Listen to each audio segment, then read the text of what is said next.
નમસ્કાર મિત્રો, સ્વાગત છે આપ સૌનું હેલ્થ હબ ગુજરાતીના આ અત્યંત ખાસ વિડીયોમાં। આજના સમયમાં પેટમાં બનતી ગેસની સમસ્યા એટલી બધી વધી ગઈ છે કે તે હવે માત્ર કોઈ એક વ્યક્તિ સુધી મર્યાદિત રહી નથી, પરંતુ લગભગ દરેક ઘરમાં કોઈને કોઈ સભ્ય આ પરેશાનીથી ઝઝૂમતો જોવા મળે છે। પહેલાના દિવસોમાં આ તકલીફ અમુક પસંદગીના લોકોમાં જ જોવા મળતી હતી, પરંતુ આજની ભાગદોડભરી જિંદગી અને બદલાતી આદતોને કારણે આ સમસ્યા હવે ખૂબ જ સામાન્ય થઈ ગઈ છે। આ એવો મુદ્દો નથી જેને આપણે હળવાશથી લઈએ અથવા એવું વિચારીએ કે આ તો બસ સામાન્ય ગેસ છે, કારણ કે આ નાની અમસ્તી તકલીફ ધીરે ધીરે આખા શરીરને અંદરથી નબળું પાડવા લાગે છે અને અનેક પ્રકારની પરેશાનીઓ પેદા કરે છે।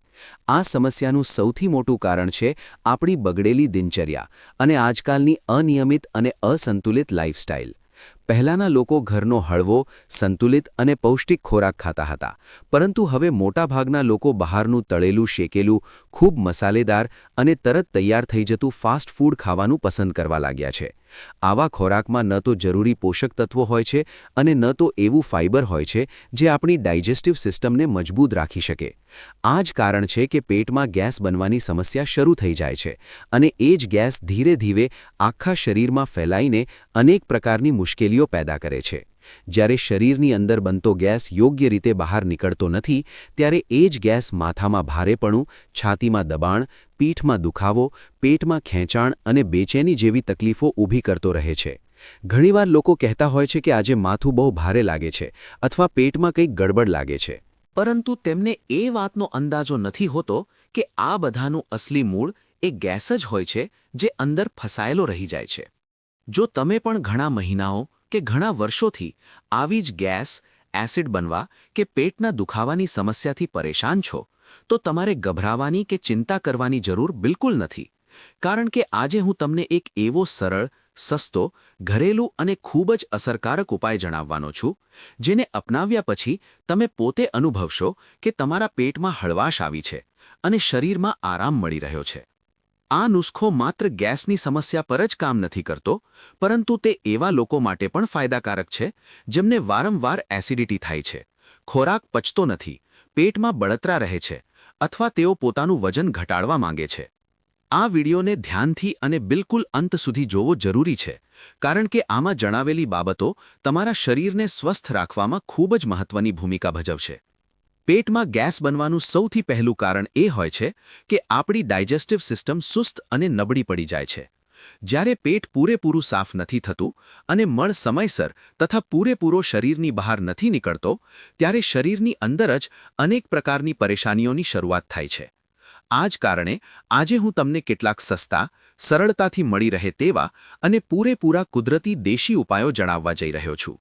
જો તમે આ ઉપાયોનો નિયમિત ઉપયોગ કરો છો, તો તમારી ડાયજેસ્ટિવ સિસ્ટમ ફરીથી સક્રિય થઈ જશે, શરીર હળવું અનુભવશે અને ગેસ બનવાની સમસ્યાથી ઘણી રાહત મળશે। સૌથી પહેલા વાત કરીએ મેથી દાણાની। મેથી દાણા એક ખૂબ જ જૂના અને અત્યંત ગુણકારી ઔષધીય બીજ માનવામાં આવે છે। આયુર્વેદમાં હજારો વર્ષોથી તેનો ઉપયોગ પેટની દરેક પ્રકારની સમસ્યાને દૂર કરવા માટે કરવામાં આવે છે। મેથીમાં ફાઇબરની માત્રા ખૂબ જ વધુ હોય છે અને આ જ ફાઇબર પેટને સારી રીતે સાફ કરવામાં અને કબજિયાત દૂર કરવામાં મદદ કરે છે। જ્યારે કબજિયાત નહીં હોય તો ગેસ બનવાની તકલીફ પણ નહીં થાય। આ સિવાય મેથી દાણાના કુદરતી તત્વો પેટમાં બનતી વધુ પડતી એસિડિટીને ઓછી કરવામાં અને ગેસને બહાર કાઢવામાં પણ ખૂબ મદદ કરે છે। જો કોઈના પેટમાં ગેસ ભરાઈને ફસાઈ ગયો હોય અને બહાર ન નીકળતો હોય, તો મેથી દાણા આવા સમયે ખૂબ જ અસર બતાવે છે। તે ગેસ કાઢવામાં પણ સહાયક છે અને વજન ઘટાડવાની પ્રક્રિયામાં પણ મદદ કરે છે।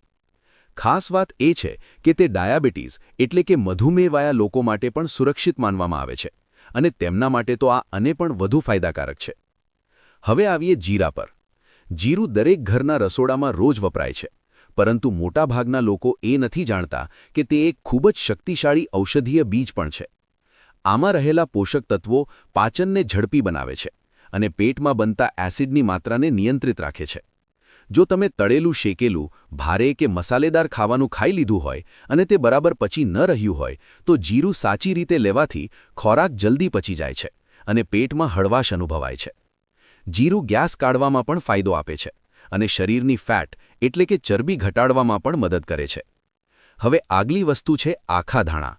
ધ્યાન રહે કે અહીં દળેલા ધાણા નહીં પણ માત્ર આખા ધાણાનો જ ઉપયોગ કરવાનો છે.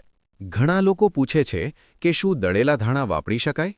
તો તેનો જવાબ બિલકુલ સ્પષ્ટ છે, ના. આખા ધાણામાં કુદરતી ફાઇબર ભરપૂર માત્રામાં હોય છે, જે ડાયજેસ્ટિવ સિસ્ટમને મજબૂત બનાવે છે અને કબજિયાત દૂર કરે છે. આ સિવાય આખા ધાણાના ઔષધીય ગુણો પેટના ગેસને બહાર કાઢવા અને શરીરનો સોજો ઓછો કરવામાં મદદ કરે છે, જેનાથી શરીર હળવું અને ફ્રેશ અનુભવે છે. જો તમે વજન ઘટાડવા માંગતા હોવ અથવા પેટની આસપાસ જમેલી ચરબી ઘટાડવા માંગતા હોવ તો આખા ધાણા તમારા માટે ખૂબ જ ઉપયોગી સાબિત થઈ શકે છે. અંતમાં વાત કરીએ વરિયાળીની. વરિયાળીને સામાન્ય રીતે લોકો જમ્યા પછી મોઢાની સુગંધ માટે ખાતા હોય છે, પરંતુ તેનો અસલી ફાયદો પેટને આરામ આપવામાં અને પાચનને સુધારવામાં છે. વરિયાળી ગેસ, એસિડિટી અને પેટની બળતરાને શાંત કરે છે. તેના કુદરતી તત્વો પેટના સ્નાયુઓને રિલેક્સ કરે છે અને પિત્તની અધિકતાને નિયંત્રિત કરવામાં સહાયતા કરે છે. જો તમે દરરોજ સાચી માત્રામાં વરિયાળીનું સેવન કરો છો તો પેટને લગતી મોટાભાગની તકલીફો દૂર થઈ જાય છે અને ગેસ બનવાનું મૂળ પણ સાફ થઈ જાય છે. આ રીતે મેથી દાણા, જીરું, આખા ધાણા અને વરિયાળી આ ચારે વસ્તુઓ આપણા રસોડામાં ખૂબ જ સરળતાથી મળી જાય છે. ખૂબ સસ્તી પણ હોય છે, પરંતુ તેના ફાયદા અત્યંત ઊંડા અને લાંબા સમય સુધી ટકી રહે તેવા હોય છે. જો તમે આ ચારેયનું સાચી રીતે રોજ સેવન શરૂ કરી દો તો ટૂંક સમયમાં જ શરીર હળવું, સ્વસ્થ અને એનર્જીથી ભરેલું લાગવા માંડશે. આ ઘરેલું ઉપાય માત્ર ગેસ અને કબજિયાતને જ નથી દૂર કરતો, પણ આખા પાચનતંત્રને મજબૂત બનાવવામાં પણ મદદ કરે છે. હવે આગળનો અને સૌથી જરૂરી સવાલ એ આવે છે કે આ ચારેય ઘરેલું ઔષધીય વસ્તુઓને કઈ સાચી રીતે, કયા ક્રમમાં અને કેટલી માત્રામાં લેવી જોઈએ જેથી તેની પૂરેપૂરી અસર આપણા શરીર સુધી પહોંચી શકે અને આપણા પાચનતંત્ર એટલે કે ડાયજેસ્ટિવ સિસ્ટમને તેનો સંપૂર્ણ લાભ મળી શકે. આ વાતને ધ્યાનમાં રાખીને હવે હું તમને ખૂબ જ સરળ, સીધી અને બિલકુલ આસાનીથી સમજાય તેવી રીત જણાવવાનો છું. જો તમે આ નુસ્ખાને સતત 7 દિવસ સુધી ભૂલ વગર, ઉતાવળ કર્યા વગર અને પૂરા નિયમ સાથે અપનાવ્યો તો તમે પોતે અનુભવશો કે આ દેશી ઉપાય ખરેખર એક પ્રકારનો કુદરતી ચમત્કાર છે અને તે શરીરને ખૂબ જ ઊંડી રાહત આપે છે. આ આખી પ્રક્રિયા શરૂ કરવા માટે સૌથી પહેલાં તમારે એક બિલકુલ સાફ, ધોયેલો અને દરેક પ્રકારની ચિકાશ કે ગંધ વગરનો કાચનો ગ્લાસ લેવો પડશે. ગ્લાસનું સાફ અને કોરું હોવું ખૂબ જ જરૂરી છે, કારણ કે જો ગ્લાસ પર સહેજ પણ ધૂળ, ભેજ કે તેલનું પડ હશે તો તેમાં નાખવામાં આવતી ઔષધીય વસ્તુઓ પોતાની પૂરી અસર બતાવી શકતી નથી. તેથી તમે સૌથી પહેલાં ગ્લાસને સારી રીતે ધોઈને, કપડાથી લૂછીને પૂરેપૂરો સૂકવી લો અને ત્યાર પછી જ આ પ્રક્રિયાની શરૂઆત કરો. હવે આ ગ્લાસમાં જે પહેલી વસ્તુ નાખવાની છે તે છે મેથી દાણા. તમારે આમાં એક નાની ચમચી એટલે કે લગભગ 5 ગ્રામ મેથી દાણા નાખવાના છે. મેથીની માત્રા સાચી રાખવી ખૂબ જરૂરી છે, કારણ કે બહુ વધારે મેથી નાખવાથી તેનો સ્વાદ કડવો લાગી શકે છે અને બહુ ઓછી નાખવાથી તેનો પૂરો ફાયદો શરીરને મળી શકતો નથી. જો તમને 5 ગ્રામની માત્રા સમજવામાં થોડી તકલીફ પડતી હોય અથવા તેને યાદ રાખવામાં મુશ્કેલી થતી હોય તો તમારે પરેશાન થવાની બિલકુલ જરૂર નથી, કારણ કે આ વિડિયોની નીચે ડિસ્ક્રિપ્શન સેક્શનમાં બધું જ પૂરેપૂરું સરળ ભાષામાં લખેલું છે. હવે ગ્લાસમાં બીજી વસ્તુ જે નાખવાની છે તે છે આખા ધાણા. યાદ રાખો કે તમારે દળેલા ધાણા નથી લેવાના, પણ માત્ર આખા, સૂકા અને સાફ ધાણા જ નાખવાના છે. ઘણા લોકો ભૂલથી દળેલા ધાણા નાખી દે છે, પરંતુ જ્યારે ધાણા દળવામાં આવે છે ત્યારે તેમાં રહેલા ઔષધીય તત્વો, ફાઇબર અને તેની ગરમી આપનારી કુદરતી ખૂબીઓ નબળી પડી જાય છે. તેથી આ મિશ્રણમાં આખા ધાણા જ સૌથી શ્રેષ્ઠ માનવામાં આવે છે. ત્યારબાદ ત્રીજી વસ્તુ છે જીરું. જીરાની માત્રા પણ એક નાની ચમચી જ રાખવાની છે, બરાબર એટલી જ જેટલી મેથી અને આખા ધાણાની રાખી હતી. જીરું પોતાની જાતે જ એક ખૂબ શક્તિશાળી ઔષધીય મસાલો છે, જે ડાયજેસ્ટિવ સિસ્ટમને તેજ કરે છે. પરંતુ જ્યારે જીરું, મેથી અને ધાણા એકસાથે પલળે છે ત્યારે આ મિશ્રણ એક પ્રકારનું નેચરલ ડાયજેશન બૂસ્ટર બની જાય છે અને ગેસ, એસિડિટી, પેટ ફૂલવું, ભારેપણું અને અપચો જેવી પરેશાનીઓને ખૂબ જ ઝડપથી ઓછી કરવામાં મદદ કરે છે. હવે અંતિમ અને ચોથી વસ્તુ જે નાખવાની છે તે છે વરિયાળી.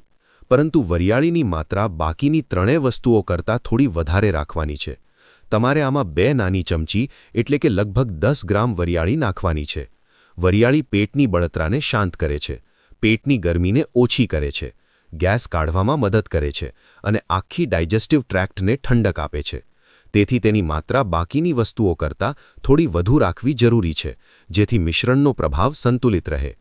હવે આ ચારેય વસ્તુઓની ઉપર રૂમ ટેમ્પરેચરવાળું સાફ અને સામાન્ય પાણી નાખવાનું છે. યાદ રહે કે પાણી બહુ ઠંડુ ન હોવું જોઈએ અને ગરમ પણ નહીં.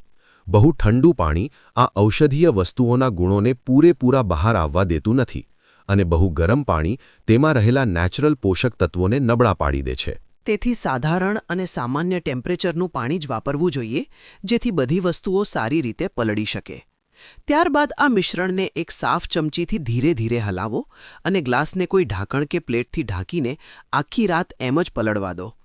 આ પ્રક્રિયા જોવામાં ખૂબ જ સરળ લાગે છે, પરંતુ તેનો પ્રભાવ તમારી તબિયત, તમારી ડાયજેસ્ટિવ સિસ્ટમ અને તમારા પેટના સ્વાસ્થ્ય પર ખૂબ જ ઊંડો અને સકારાત્મક પડે છે. જો તમારું પેટ અવારનવાર ભારે અનુભવાય છે, વારંવાર ગેસ બને છે, બળતરા થાય છે અથવા એસિડિટી પીછો નથી છોડતી, તો આ નુસ્ખો તમારા માટે કોઈ આયુર્વેદિક વરદાનથી ઓછો નથી. જ્યારે આગલી સવારે તમે આ ગ્લાસને જોશો ત્યારે તમને સ્પષ્ટ દેખાશે કે પાણીનો રંગ થોડો બદલાઈ ગયો છે. આવું એટલા માટે થાય છે કારણ કે આખી રાત પલળવા દરમિયાન મેથી, જીરું, આખા ધાણા અને વરિયાળીના બધા જ ઔષધીય ગુણો પાણીમાં ઉતરી જાય છે. આ જ પાણી હવે એક પ્રકારનું નેચરલ ઔષધીય ડ્રિંક બની ચૂક્યું હોય છે, જે પેટને હળવું કરે છે અને પાચનને સારું બનાવે છે. હવે આ મિશ્રણને 2 ભાગમાં વાપરવાનું છે. સૌથી પહેલાં પાણીને કોઈ સાફ ગરણી કે પાતળા સુતરાઉ કપડાથી ગાળી લો અને જે પાણી અલગ થાય તેને એક ગ્લાસમાં રાખી લો. ધ્યાન આપવા જેવી વાત એ છે કે જે મેથી, ધાણા, જીરું અને વરિયાળી ગરણીમાં બચ્યા છે તેને ફેંકવાના નથી, કારણ કે તેનો બીજો ઉપયોગ પણ કરવાનો છે. હવે આ પાણી પીવાની સાચી રીત સમજો. આ પાણીને ક્યારેય ખાલી પેટે ન પીવું જોઈએ. તમારે પહેલાં હળવો નાસ્તો કરી લેવો જોઈએ, જેમ કે 1 કેળું, 2 બિસ્કિટ કે 1 રોટલી. ત્યારબાદ જ આ પાણીને ધીરે ધીરે પીવાનું શરૂ કરો. જો તમે એક જ વારમાં આખો ગ્લાસ પી શકો છો તો ખૂબ જ સારી વાત છે, પરંતુ જો નથી પી શકતા તો તેને નાના નાના ઘૂંટડામાં ધીરે ધીરે પણ પી શકો છો. બંને રીતે તેની અસર એક જેવી જ રહે છે. ધ્યાન રાખો કે આ પાણીને દિવસમાં માત્ર એક જ વાર પીવાનું છે અને સવારના સમયે બપોર પહેલાં પી લેવું સૌથી ઉત્તમ માનવામાં આવે છે. હવે પેલી ચારેય વસ્તુઓ મેથી, જીરું, વરિયાળી અને આખા ધાણા જે સવારે બચી ગયા હતા તેમને એક નવા અને સાફ ગ્લાસમાં ફરીથી નાખો અને તેમાં જ સાફ અને સામાન્ય ટેમ્પરેચરવાળું પાણી ભરી દો. હવે આ નવા ગ્લાસને ઢાંકીને સાંજ સુધી પલળવા માટે છોડી દો. જ્યારે સાંજે લગભગ 5 થી 6 વાગ્યાની વચ્ચેનો સમય હોય ત્યારે તે પાણીને ગાળીને પી લો, પરંતુ ધ્યાન રહે તેને ક્યારેય રાત્રે ન પીવો, કારણ કે રાતના સમયે તેની અસર ધીમી થઈ જાય છે અને ઘણીવાર તે ઊંઘને પણ થોડી અસર કરી શકે છે. જો તમે આ આખા ઘરેલું નુસ્ખાને કોઈ પણ અડચણ વગર અને કોઈ પણ ભૂલ વગર સતત આખા 7 દિવસ સુધી અપનાવો છો તો તમે તમારા શરીરમાં અનેક સકારાત્મક ફેરફારો પોતે અનુભવશો. જો તમને ફેટી લિવર, પેટની ચરબી, પાચન નબળું પડવું, ગેસ, બળતરા અને એસિડિટી જેવી તકલીફો રહેતી હોય તો આ ઉપાય તમારા માટે એક સુરક્ષિત, કુદરતી, સરળ અને સસ્તો ઇલાજ બની શકે છે.